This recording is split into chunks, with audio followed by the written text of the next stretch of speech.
Contexto. Educación. Territorio. Un encuentro de saberes entre expertos en temáticas que compete a la sociedad. Aquí comienza Diálogos de Frontera, el espacio institucional de la Universidad Católica de Oriente para la reflexión y el conocimiento. Bienvenidos. Hola, es un gusto saludarlos en Diálogos de Frontera, este programa que tenemos cada 8 días para conversar sobre diferentes temas que tocan el ámbito familiar y social. El día de hoy tenemos un programa muy especial, Preguntas Trascendentales.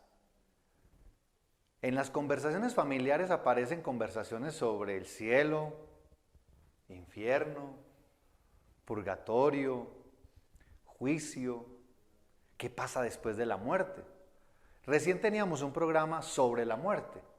Pues bien, hoy vamos a tratar de dar algunas pistas para entender esas preguntas que están en todas las conversaciones cotidianas, pero que no entendemos. Para ello tenemos dos invitados muy especiales. Tenemos a Vladimir Merchan Jaimes. Él es teólogo de la Universidad Urbaniana en Roma, es magíster en exégesis bíblica del Instituto Pontificio Bíblico de Roma y actualmente está haciendo su doctorado en Biblia en la Universidad Pontificia Bolivariana. Actualmente es docente en la Facultad de Teología y Humanidades de la Universidad Católica de Oriente. Vladimir, qué bueno tenerlo con nosotros en Diálogos de Frontera. Muchas gracias por la invitación. Con mucho gusto. Nuestro otro invitado es Guillermo León Herrera. Guillermo es magíster en filosofía de la Regina Apostolorum de Estados Unidos, es teólogo de la Regina Apostolorum, pero sede Roma. Actualmente es el coordinador del programa de teología virtual de la Universidad Católica de Oriente. Guillermo, qué bueno tenerlo en Diálogos de Frontera. Muchas gracias por la invitación y espero que sea de su agrado este programa. Padre Raúl, preguntas trascendentales.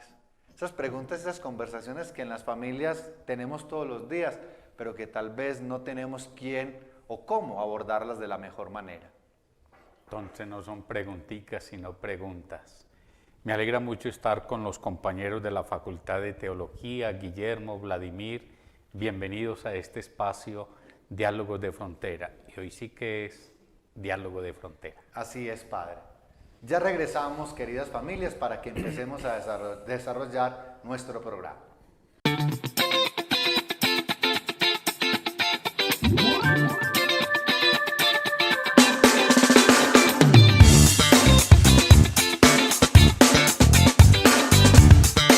Tema de hoy, preguntas trascendentales.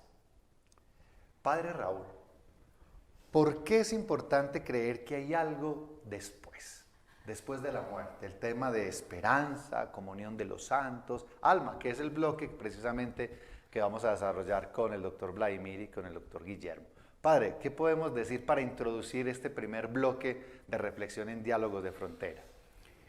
Pues lo primero que se me viene a la mente es la importancia de la pregunta, porque una pregunta no cierra, sino que abre muchas posibilidades. Además, la pregunta también es esperanza y es amparo. Entonces, preguntar sobre estas cosas es abrirnos también a otras realidades.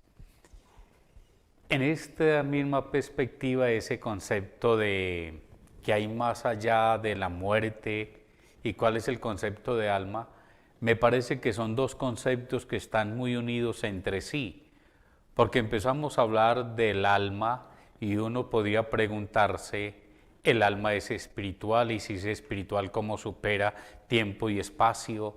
Y si el alma después de la muerte va a seguir estando, ¿cómo es esta realidad? Desde un sentido antropológico, uno diría el alma es espiritual. Desde el sentido pues antropológico griego, el alma es intelectiva espiritual, por tanto hay una posibilidad más allá de la muerte. Incluso entran todos esos conceptos inmortal, espiritual, que queda después de la muerte. ¿Sí vale la pena seguir creyendo? ¿Será que sí vale la pena seguir creyendo? Yo decía esta mañana en uno de los programas, o en otro programa que no recuerdo bien, que cuando una persona muere, y si esta persona no tiene ninguna esperanza ni cree en Dios, la orfandad es inmensa. En cambio, para la persona que tiene fe en Dios, cree en la resurrección, ya no hay una orfandad, sino que hay una compañía. Pero de todas maneras, hablar de estos temas después de la muerte sí queda como bien difícil desde la razón. Ahí entramos a otro campo que algunos llaman el misterio. Muy bien, gracias Padre Raúl. Iniciemos con el profesor Guillermo. ¿Por qué es importante entonces creer o qué es lo que pasa o qué nos puede decir después de la muerte? Y también con esos mismos tres tópicos, esperanza, qué es eso de la comunión de los santos y el tema del alma. Sí, quiero partir de algo que dijo el Padre Raúl, y es que es un misterio. En la teología, generalmente nosotros hablamos de una teología griega y una teología latina, ¿sí? La teología griega usa mucho el concepto de mysterion, ¿sí? Al momento de yo acercarme a la revelación, no es como ir a leer los datos nutricionales de unas azucaritas, ¿sí? O sea, no está toda la información ahí. Está aquello que yo necesito para encontrarme con Dios y para salvarme. Por lo tanto, cuando abordamos temas así, no podemos pretender tener todas las claridades o creer que tenemos todas las verdades. Es muy peligroso, porque cuando alguien pretende tener toda la verdad, lo que sigue es que empiece a imponerla, porque está convencido de que tiene la verdad. Entonces, en estos temas, acercarnos al velo, ellos hablaban, la teología griega habla del velo del misterio, aquí hay un velo de misterio, porque nadie ha regresado para contarnos. Jesús resucita y sube al cielo. Él no se entretiene, o por lo menos no hay nada escrito, contándonos si allá vamos a tener una batica, un arpa y una aureola. ¿Sí? No funciona así. Entonces nadie ha regresado para contarnos. Pero la fe nos da los datos necesarios para vivir con esperanza, que es la virtud reina al enfrentar estos temas, vivir con esperanza la muerte. Hay un filósofo francés, André Comte Sponville, que en el libro El alma del ateísmo, cuando aborda el tema de las religiones, él dice, la religión tiene una gran ventaja. Y todos los que somos ateos, honestamente, que no nos dedicamos a convencer a los demás que sean ateos, sino que vivimos como ateos y tratamos de vivir bien, lo sabemos. Y es el tema de la muerte, ¿sí? El no saber qué hay más allá. Él decía, cuando yo tuve que sepultar a mi esposa, para mí fue como ponerme frente a un acantilado y dejarla caer. Entonces, este aspecto de la fe es esencial. Nosotros esperamos que cuando esta vida terrena se acaba, para nosotros es un paso, para nosotros es una vida distinta, es más, una vida plena. Entonces, la virtud esencial al hablar de qué hay después de la muerte, hay esperanza. Esperanza porque he trabajado en mi vida y he vivido para esa vida que viene. Y esperanza porque no voy a perder, ni me voy a separar de los que amo. Lo que se construye aquí, ¿sí?, no se deshace. El problema de no creer es que yo tengo que entender que lo que construyo aquí es arena y tengo que estar bien con ello. Lo que construyo aquí se va a deshacer. En cambio, la esperanza me dice, lo que construyo aquí continúa allá. Por lo tanto, la virtud reina al hablar de estos temas es la esperanza. Comunión de los santos. A mí me esperan los que amo y que han muerto. Comunión de los santos no es solamente que le rezo a este santo porque se me perdió una media, que le rezo a este otro porque necesito dinero. No, la verdadera comunión de los santos está en el amor. Es decir, aquello que construí en el amor, que generalmente cuando se construye en el amor, se construyen relaciones, lo voy a volver a encontrar. Qué bueno escuchar esta primera parte, Padre Raúl y Maestro Guillermo. Pero escuchemos la parte bíblica. El doctor Vladimir su experiencia académica es en el tema bíblico. Frente a esto mismo, ¿qué podemos decir frente a la importancia de creer bíblicamente que hay algo más allá y también los mismos tópicos de la comunión de los santos, la esperanza y el alma? Bueno, lo primero que tenemos que decir es que no partimos tanto de nosotros, sino partimos tanto de algo que nos ha sido dado o algo que nos ha sido sobre todo regalado. A eso nosotros le llamamos revelación, porque si no sería una proyección de nuestras inquietudes. Ahora bien, teólogos famosos como Rahner han mostrado que la revelación coincide plenamente con las aspiraciones más profundas del ser humano y las trasciende. En ese sentido, es fundamental para la Sagrada Escritura el tema del más allá, no solo por nosotros, sino por el rostro de Dios que está en juego. El pueblo hebreo llega a descubrir que hay vida más allá de la muerte porque cree en un Dios que está totalmente comprometido con el ser humano. Hasta tal punto, y lo hace progresivamente, hasta tal punto que ese Dios, si es amor de verdad, lo va a liberar de las, dice la Biblia, de las fauces del Sheol, es decir, lo va a liberar de la muerte. Entonces, en el tema del más allá está en juego, en primer lugar, el rostro de Dios y también está en juego el sentido de vida del creyente, hasta tal punto que Pablo llega a decir, si Cristo no ha resucitado y si no vamos a resucitar con Él, vana es nuestra fe. Padre Raúl, hemos entonces escuchado por qué es importante el creer, el tener un sentido. Ya nos han dicho de la virtud de la esperanza, de la comunión de los santos en ese caminar. Cerremos este bloque para proyectarnos al tema del juicio. Con respecto, y usted ahora lo mencionaba un poco, para que nos aclare lo del alma. Usted nos dio unas perspectivas griegas y un concepto también desde la antropología.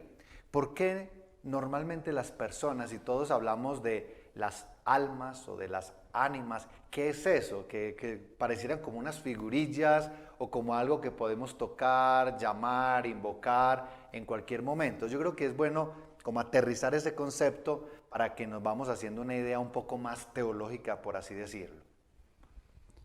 Retomando aquí lo que decía el profesor Guillermo y Vladimir, uno de los puntos que hay que resaltar, hoy poco se habla de la vida eterna. Y creo que en el discurso que ustedes están dando hay la posibilidad de una vida eterna. Entonces, ese es un punto claro, hay vida eterna. Esta es una vida natural, una vida en la cual estamos, pero nosotros tenemos que pensar en esa vida eterna. Con respecto a lo del juicio, que después lo vamos a trabajar, en este momento recuerdo uno de los textos de Albert Camus, La caída, y él va contando esta experiencia que en un pueblo determinado allá en la historia, cuando una persona cometía un error, lo metían en una caja y solo lo dejaban ver el rostro de la cabeza y la gente pasaba y escupía y escupía. Pero dice Albert Camus que dice, si Dios existe para juzgarnos, ya esto nos están juzgando. Entonces Dios sobra. ¿Cómo entonces hay que repensar lo del juicio? Y en este programa sería uno de los temas para trabajar. El concepto de alma, desde Aristóteles, Santo Tomás, cuando se habla de alma se habla desde dos perspectivas. Una, el alma es un principio vital.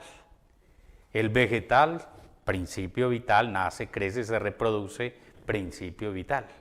El animal también tiene ese principio vital, nace, crece, se reproduce, siente.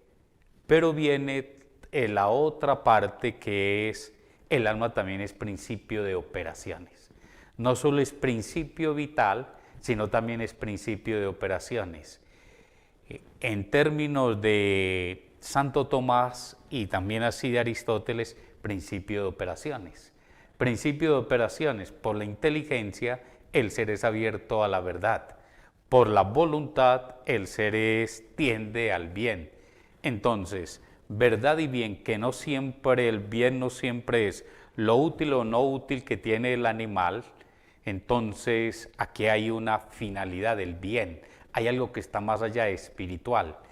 Y la verdad que no se queda en un conocimiento sensitivo, sino más amplio, estamos hablando del alma como principio espiritual. Y si es principio espiritual, es creada, no creada, y viene ese mismo concepto de engendrada. Entonces, en el animal es engendrada. Términos antropológicos se dice intrínsecamente dependiente de su organismo, por tanto es engendrada.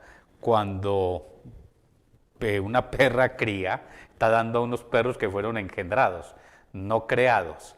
En cambio, en el ser humano sí aparece ese concepto de creación, porque el alma de nosotros no es intrínsecamente dependiente del organismo, y al no ser intrínsecamente dependiente del organismo, viene la parte espiritual, va más allá, supera tiempo y espacio. Esto es lo que lo hace que uno pueda pensar el alma principio de operaciones en este sentido espiritual. Entonces, ¿qué es lo que pertenece? Ya Guillermo, que también maneja muy bien esta filosofía tomista, aristotélica, también nos ampliará más estos conceptos. Muchas gracias, Padre Raúl. Porque en este primer bloque hemos entonces precisado por qué es importante creer en algo después de la muerte, esperanza, comunión de los santos y el alma. ¿Qué es el juicio? ¿Cómo será el juicio de cada uno? ¿Cuándo se dará? Hay unas particularidades. Hablamos de eso cada rato en las familias, pero que sean los expertos en el otro bloque que nos lo expliquen. Ya regresamos en Diálogos de Frontera.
Saludamos a las familias que en este momento se están vinculando a nuestro canal.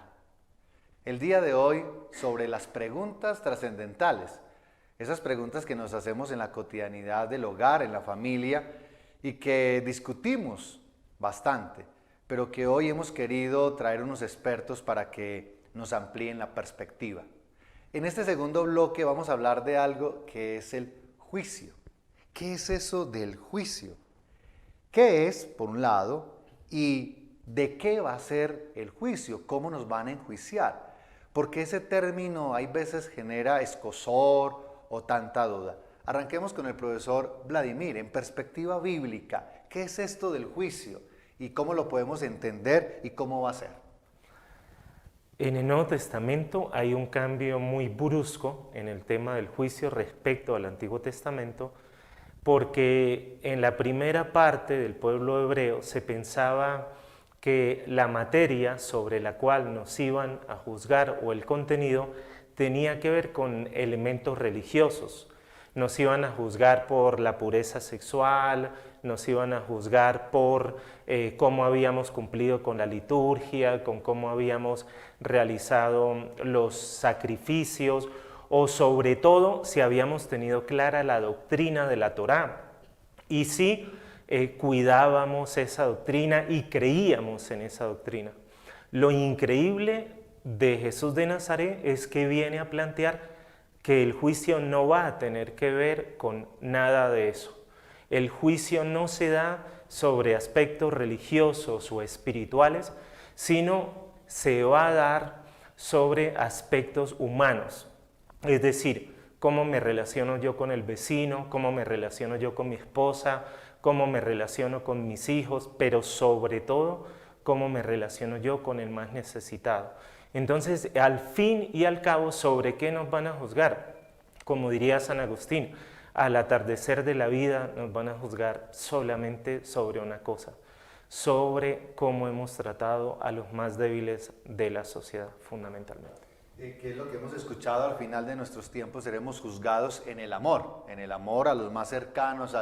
El Papa Francisco está usando un término muy bonito de proximidad, ¿no? Aunque a otros autores, entre ellos Cabo de Vila, lo recordaba, muy bien recomendado acá del profesor Guillermo, decía, ok, amar al que está al lado, pero qué bueno también que ese que no está tan cerquita, que desconocemos, también extenderle la mano para quererlo. En la parte dogmática, Guillermo, que es el área que él sirve en la Facultad de Teología, ya Vladimir nos da como un paso del Antiguo al Nuevo Testamento, desde lo ritual, lo cultico, al tema del amor. Es decir, el juicio existe y vamos a ser juzgados en el amor. En la parte dogmática, digámoslo así, los que somos creyentes, ¿qué podemos decir al respecto del juicio? ¿Cómo va a ser y cómo nos imaginamos ese momento, no? Sí, con el tema del juicio tenemos un problema, pues no solo de dónde vamos a ir a dar, sino un problema desde la dogmática. Y es que durante toda la teología buscamos presentar a Dios como Él se nos presentó en la revelación, como nos decía el profe Vladimir. Y lo principal que Dios muestra es un Dios Padre. Jesús insiste por activa y por pasiva en hablar de Dios como Padre, que era algo escandaloso, ¿sí? No solo Padre, sino papaíto, Abba, ¿sí? Y entonces hablamos acá de juicio. De repente este Padre que acompaña, que espera, que en la parábola mal llamada del Hijo Pródigo, que sería del Padre de las Misericordias, está asomado, ¿sí? Viéndole de lejos, salió a su encuentro, o sea, está esperándolo. Todo este Padre misericordioso, de repente, en el momento más tremendo, se quita su traje de papá y se pone la toga de juez. Y lo llamamos el juicio, ¿sí? Se hace juez, se vuelve juez. Entonces, yo creo que aquí hay mucho que matizar, catequizar, ¿sí? Ese Dios que juzga no es un Dios que envía a un lugar a buenos y envía a un lugar a malos, sino que es testigo de una decisión. Poniendo un ejemplo como para andar por casa, si en la universidad a los estudiantes en una clase de repente me da por decirles, mire, tramité con el rector que saliendo de esta clase todos ustedes tienen no solo esta materia, sino todas las que les falten, el trabajo de grado, la toga incluida y la fiesta. Ya está todo. Se pueden graduar esta tarde. Ya tienen el grado. Yo ya lo conseguí para ustedes. Solo tienen que cumplir un requisito. En 5 minutos, estamos en la UCO, en Río Negro.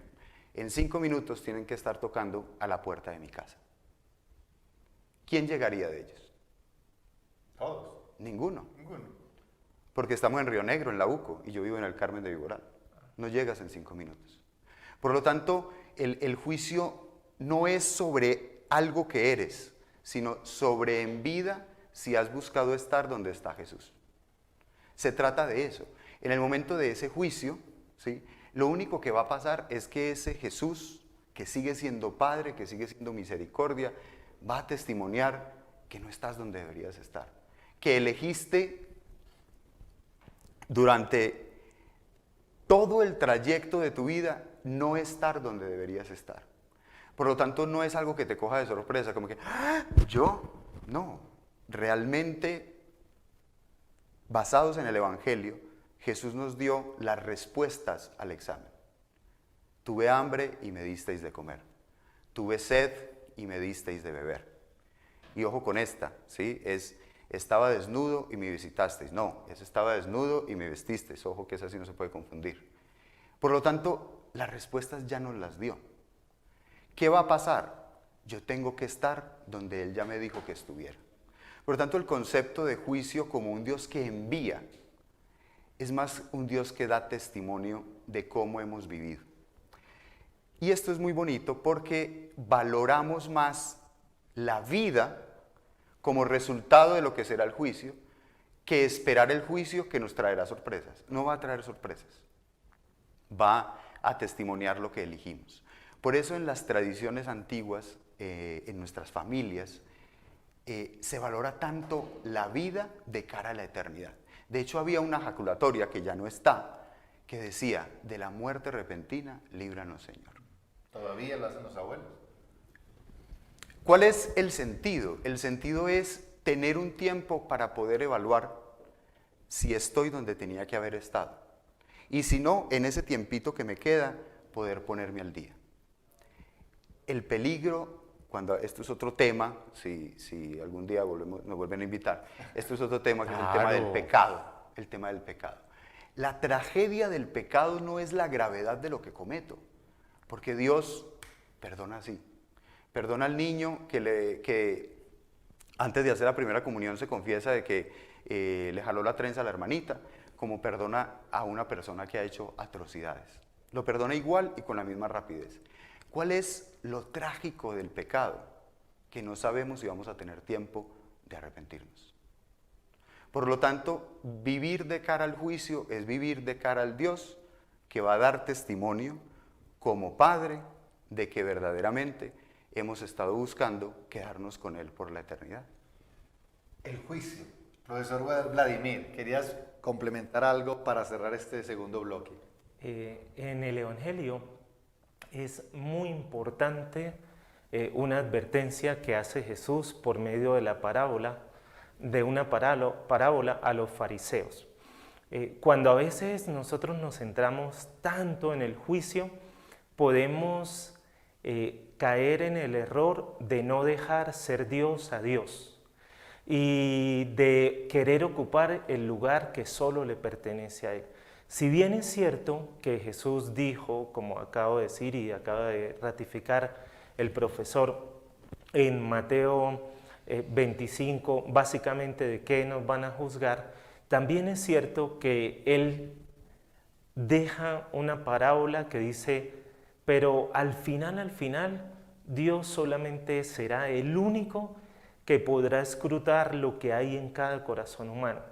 Entonces le deja una frase a los fariseos y les dice, en el reino de los cielos probablemente los últimos sean los primeros y las prostitutas y los pecadores les lleven la delantera. En resumen, solo corresponde a Dios los criterios y el juicio que solamente Él va a hacer desde el amor y desde su infinita misericordia. El día de hoy en Diálogos de Frontera, hablando de esas preguntas trascendentales y en este segundo bloque sobre el juicio. Dejar a Dios ser Dios. Vámonos a un corte comercial y ya regresamos.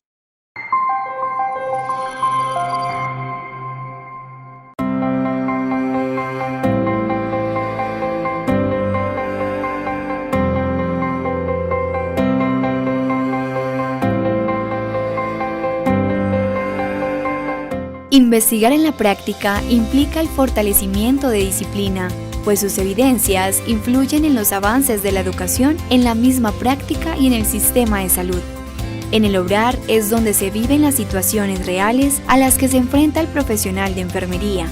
Esas experiencias fortalecen el conocimiento y generan nuevas contribuciones al campo. Desde las palabras de María Consuelo Castrillón, es mediante la articulación teoría-investigación práctica cómo la enfermería inicia una transición de ocupación a profesión, de realizar tareas a realizar unas actividades intelectuales, de cumplir órdenes a controlar autónomamente su proceso de trabajo.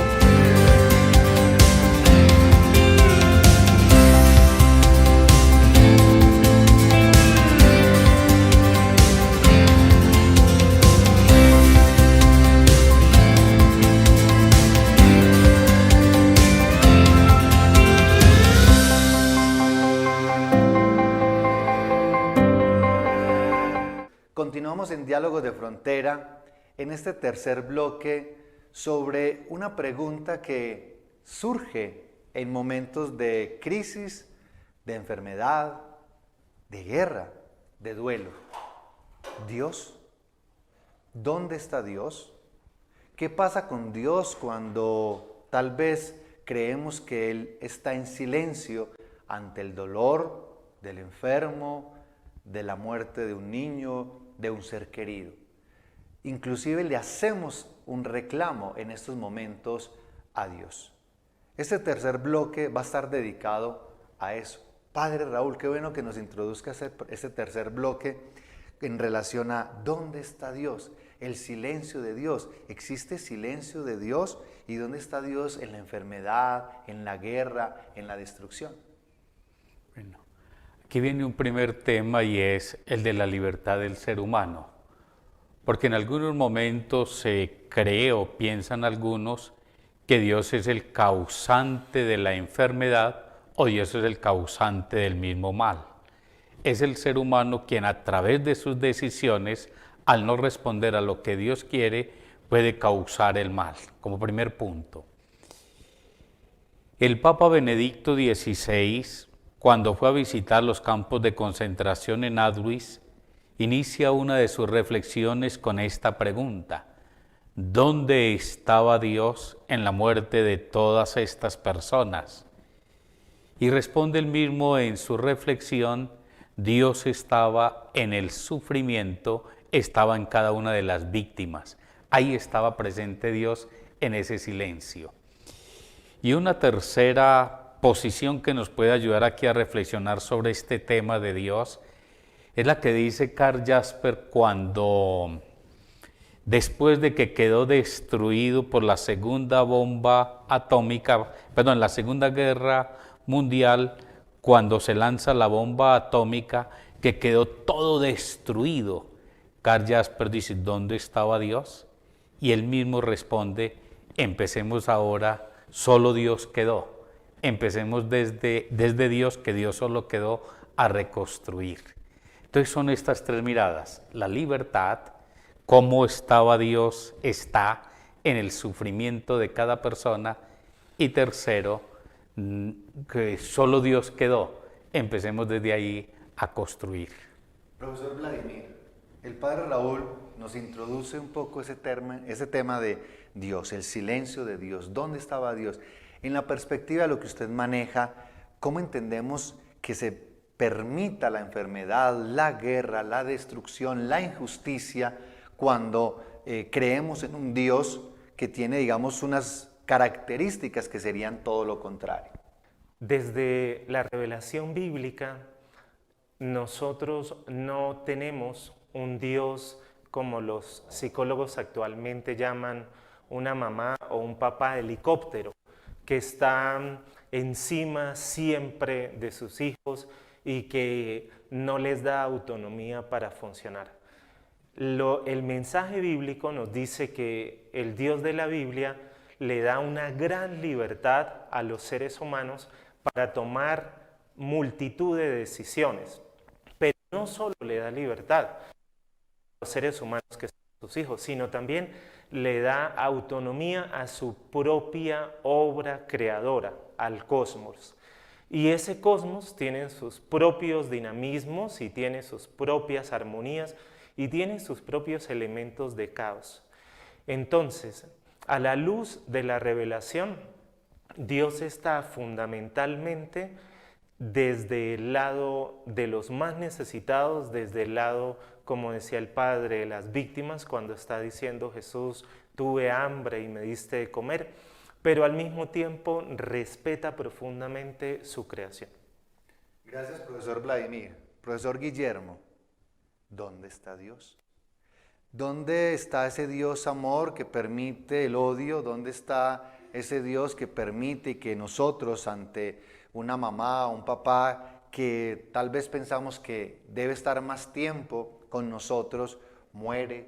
O la guerra, vemos guerras a diario, vemos violencia intrafamiliar, y en las familias hacemos esa pregunta, hacemos ese reclamo a el Dios. ¿Dónde está Dios? ¿Qué decir al respecto desde la dogmática?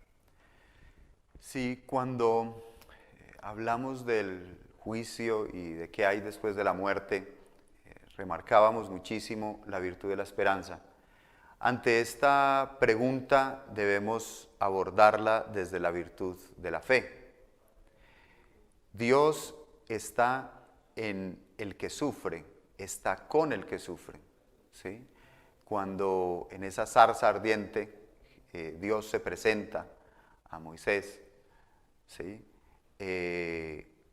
No se le presenta como un Dios filosófico. Ya después nosotros tomamos ese soy el que soy, ipsum esse subsistem, y hemos hecho ríos de tinta sobre ese tema.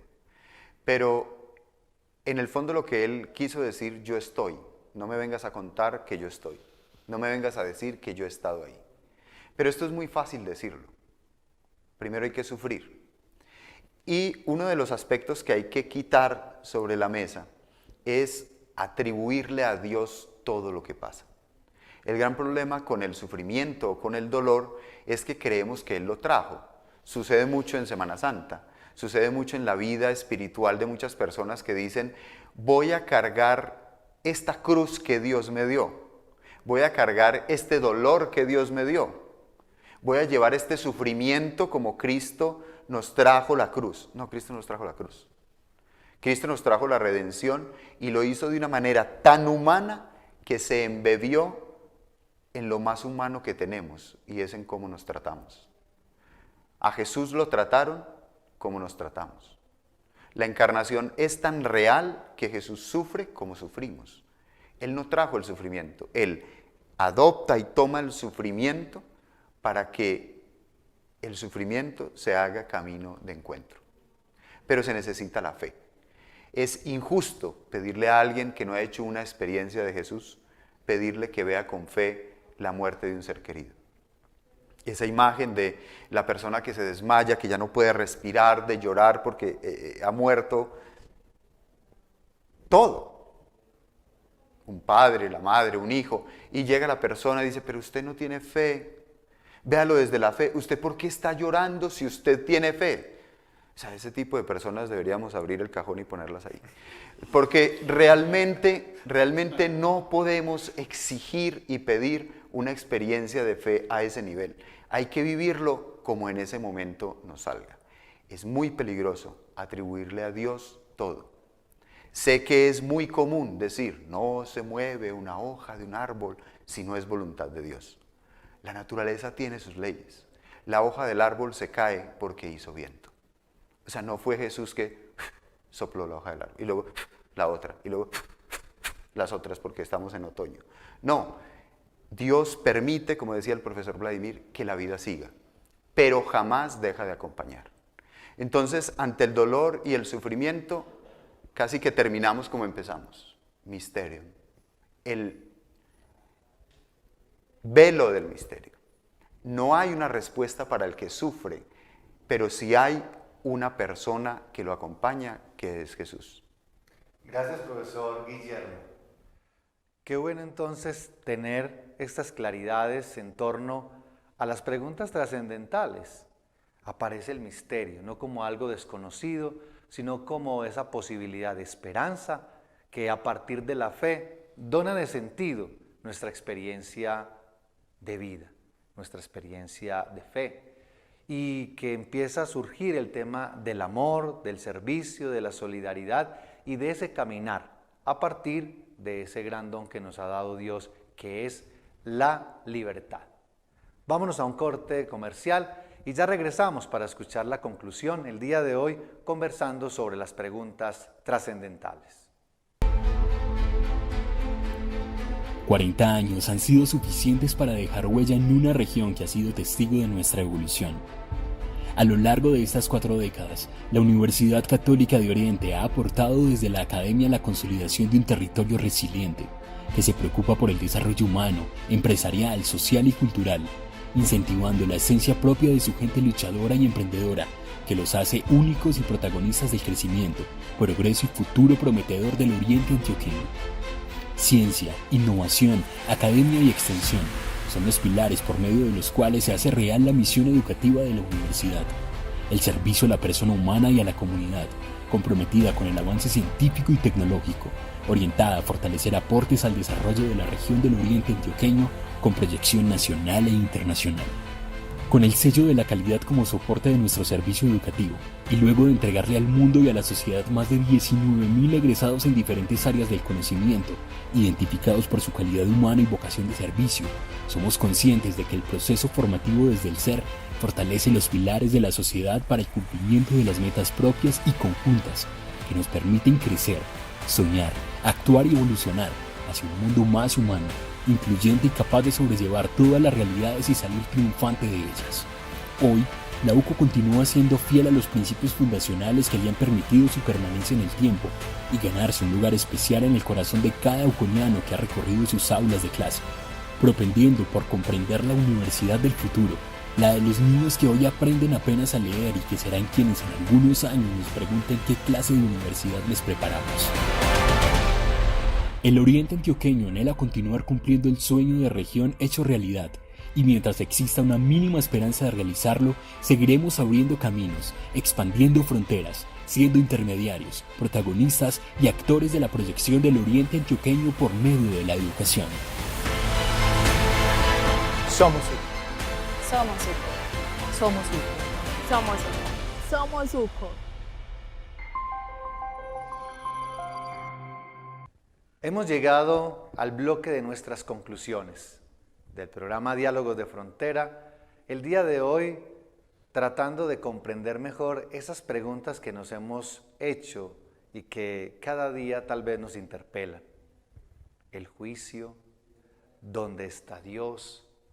¿Qué pasa con el sufrimiento humano?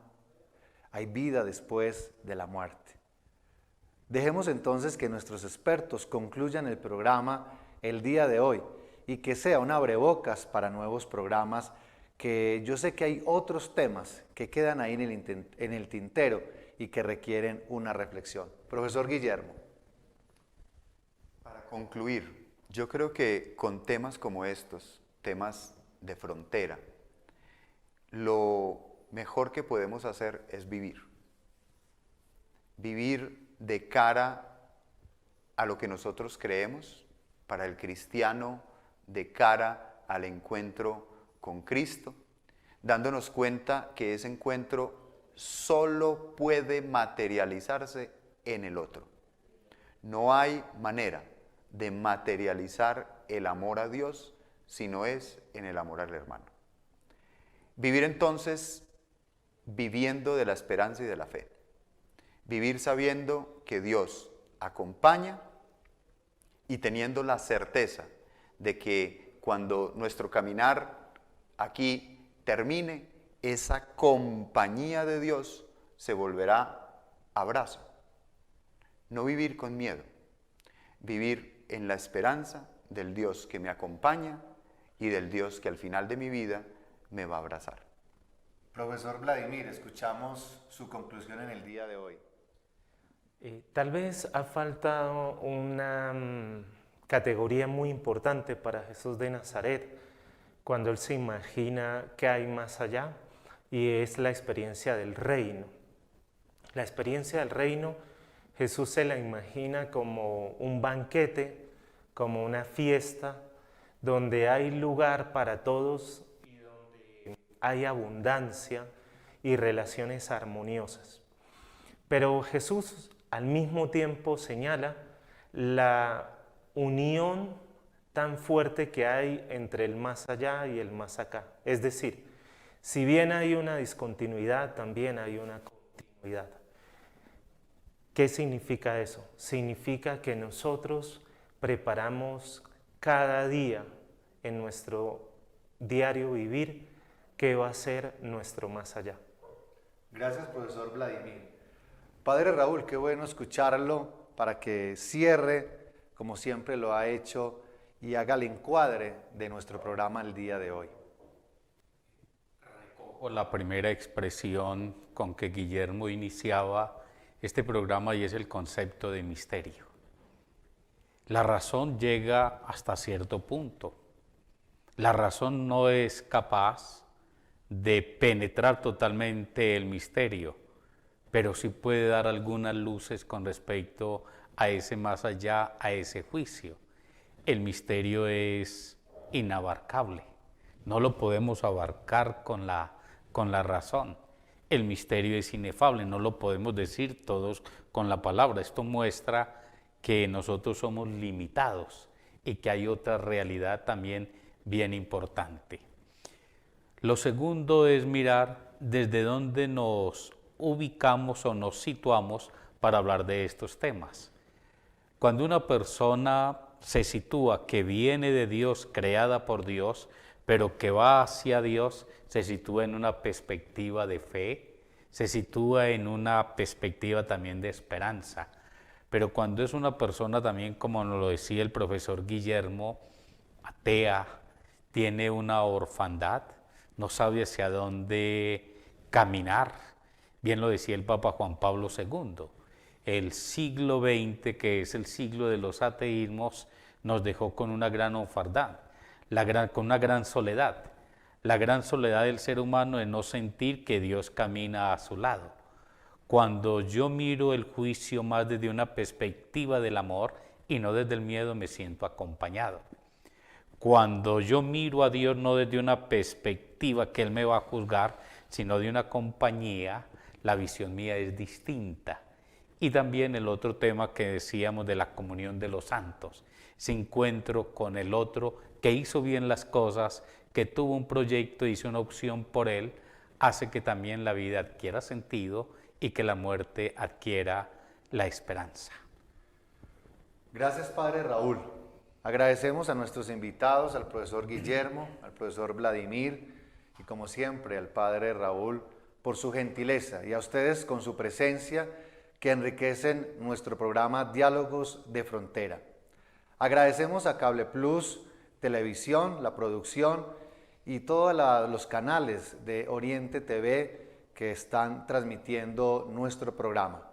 Agradecemos al Departamento de Comunicaciones en cabeza de Luisa Fernanda Ramírez y a la Facultad de Teología y Humanidades que desde el Departamento de Humanidades, Familia y Bioética procuran para que este programa se dé cada 8 días y llegue a sus hogares.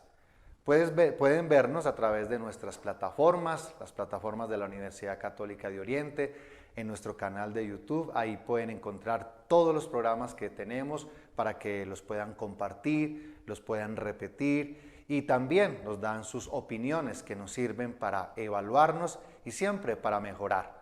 Así que agradecidos y que este tiempo que estamos celebrando y que damos continuidad a todas las festividades esté lleno de alegría, de unidad, de fraternidad en sus hogares. Hasta pronto. Hasta aquí Diálogos de Frontera, un encuentro de saberes en donde la educación es protagonista. Hasta pronto.